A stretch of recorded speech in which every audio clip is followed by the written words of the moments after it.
लोगों का स्वागत है प्रीपोजिशन के दूसरे पार्ट में। आज हम पढ़ेंगे प्रीपोजिशन का प्रयोग। आन का मतलब होता है पर का मतलब यहाँ पर क्या हुआ कि कोई चीज़ किसी वस्तु के ऊपर रखी हो, स्पर्श की स्थिति में रखी हो। जैसे ये पेन है और हमारे हाथ के ऊपर रखी है, तो पेन जो है हमारे हाथ को क्या कर रही है, स्पर्श कर रही है। तो ये पेन जो है, this pen is on my hand, ये पेन मेरे हाथ के ऊपर है, स्थिर है पहले से ही।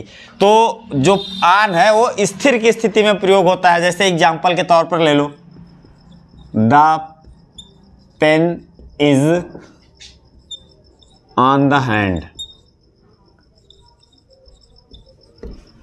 कलम हाथ के ऊपर है। दूसरा एग्जाम्पल अगर आप चाहो आन का दूसरा एग्जाम्पल तो हो सकता है the book is on the table, book मेज के ऊपर है। मतलब जो बुक है वो मेज के धरातल को स्पर्श कर रही है। जहां पर स्पर्श की स्थिति हो, मतलब एकदम टच कर रही हो, तो वहां पर आन का प्रयोग होता है। जैसे हम पृथ्वी पर खड़े हैं या हम छत पर खड़े हैं, तो हमारे जो पैर हैं वो छत को क्या कर रहे हैं, स्पर्श कर रहे हैं, तो वहां पर आन का प्रयोग होगा। ठीक। दूसरा क्या होता है अपान को हमने लिख रखा है ऊपर, और अपान का प्रयोग वहां पर होता है जब कोई चीज गतिशील होती है, गति की स्थिति में होती है। जैसे कि एग्जाम्पल के तौर पर यहां पर हमने एक एग्जाम्पल लिख रहे हैं हम, the cat sprang upon the table, the cat sprang upon the table, बिल्ली मेज पर उछली। अब जब बिल्ली मेज पर उछली तो वहां पर वो क्या कर रही है, गति कर रही है, गति करते हुए गई फिर उछली। या अगर हम क्या कहते हैं, बॉल को क्या कहते हैं, मेज के ऊपर फेंकें तो वो उछल कर गिरेगा, तो वहां पर जो बॉल है वो अपान की स्थिति में रहेगा, क्योंकि वहां पर वो गतिशील रहता है।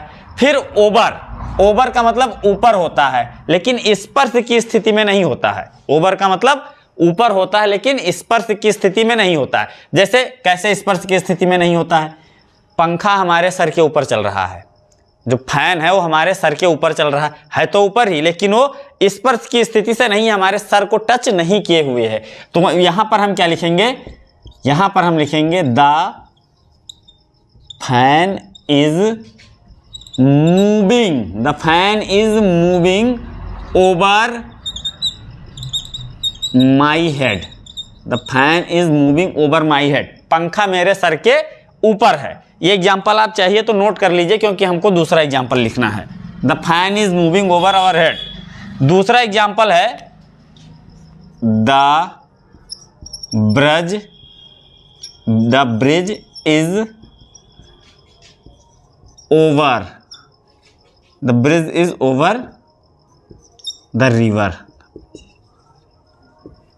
पुल नदी के ऊपर है। अब जो पुल है वो नदी के ऊपर है लेकिन नदी को टच नहीं कर रहा है, नदी के ऊपर है पुल, इसलिए हमने वहां पर ओवर का प्रयोग किया। नेक्स्ट हमको पढ़ना है एबव का मतलब भी ऊपर होता है लेकिन ऐसी स्थिति में, छितराई हुई स्थिति में। जैसे इसका एक एग्जाम्पल देखिए, बस समझ में आ जाएगा। जैसे the birds are above the tree. देखिए यहां पर the birds are above the tree, जो पक्षी हैं वो पेड़ के ऊपर हैं, पक्षी पेड़ के ऊपर हैं। और जो एक पक्षी नहीं है, बर्ड्स बहुत सारे पक्षी हैं और वो यहां वहां हैं और पेड़ के ऊपर हैं। तो ऐसी छितराई हुई स्थिति में जो होता है वहां ऊपर, तो हम एबव का प्रयोग करते हैं। जैसे एक एग्जाम्पल और देखिए, the clouds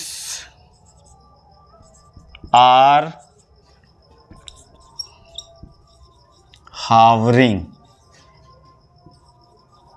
above our head, बादल हमारे सर के ऊपर मंडरा रहे हैं।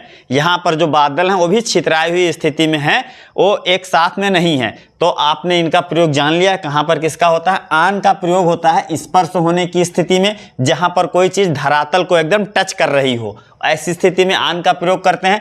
अपान का प्रयोग करते हैं ऊपर किस स्थिति में, गतिशील वस्तुओं की स्थिति में ऊपर का अपान का प्रयोग करते हैं। और ओवर का प्रयोग हम ऊपर की स्थिति में करते हैं लेकिन स्पर्श की स्थिति में नहीं करते हैं। जैसे कोई चीज़ हमारे सर के ऊपर हो, जैसे the fan is moving over my head, पंखा मेरे सर के ऊपर घूम रहा है। तो पंखा जो है वो हमारे सर को टच नहीं किए हुए है, स्थित नहीं है हमारे सर के ऊपर, स्पर्श हमारे सर को स्पर्श नहीं कर रहा है। दूसरा है the bridge is over the river, यहाँ पर जो रिवर है वो ब्रिज को टच नहीं कर रही है। ठीक, फिर आता है एबव। एबव का प्रयोग ऊपर के लिए होता है, लेकिन ऐसी स्थिति में जहां कोई वस्तु या कोई जीव छितराई हुई स्थिति में होता है, एक साथ नहीं होता है। एग्जाम्पल के लिए the birds are above the tree, पक्षी पेड़ के ऊपर हैं। The clouds are hovering over our head, बादल हमारे सर के ऊपर मंडरा रहे हैं। तो ये आज के जो ऊपर वाले थे सारे हो गए, जिनका मतलब ऊपर होता है। नेक्स्ट चैप्टर में हम